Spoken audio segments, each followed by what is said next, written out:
Ons kultuur word gekenmerk deur rusteloosheid. Rusteloosheid het twee kante. Aan die een kant is daar die rusteloosheid as gevolg van omstandighede. Kom ek noem 'n paar voorbeelde. Dalk moet jy gaan vir 'n onderhoud. Of daar's 'n moeilike gesprek wat vir jou voorlê. Of jy wag op uitslae na 'n mediese toets. 'n Besige seisoen by die werk, projekte wat afgehandel moet word. Dalk het jy kinders met baie buitemuurse aktiwiteite. Of ouers na wie jy moet omsien wat siek is of in hulle jare is. Hier is die verloop van die lewe, daai rusteloosheid as gevolg van omstandighede. Maar rusteloosheid het ook 'n ander kant, die rusteloosheid van die siel. Hier is bietjie meer op 'n dieper vlak, daai gevoel van ek is net nie vervuld nie, of onvergenoegd. En is hierdie rusteloosheid wat baie keer lei na 'n kroniese moegheid. Moegheid het 'n effek op ons hele menswees. Ons liggaam, ons siel en ons gees. En kan maak dat ons voel soos 'n kruik wat besig is om leeg te tap.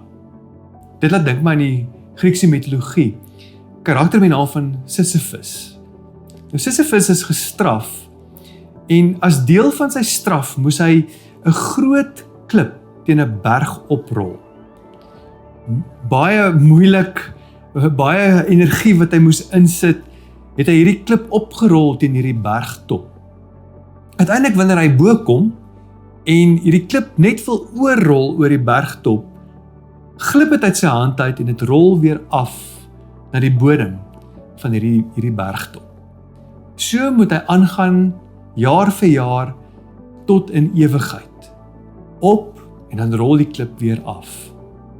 Dit laat dink my soms aan ons lewe, dat dit vir ons voel asof werk net nie eindig nie. Ons beleef dit op baie vlakke. Jy beleef dit by die huis met skottelgoed. Jy was die skottelgoed en as jy weer kyk is daar 'n wasbak vol vuil skottelgoed. Of wat van die wasgoed. Maar ons beleef dit ook by ons werkplekke. Na Desember vakansie, daai eindelose e-posse wat jy moet antwoord, oproepe, projekte of prosesse wat net nie stop nie.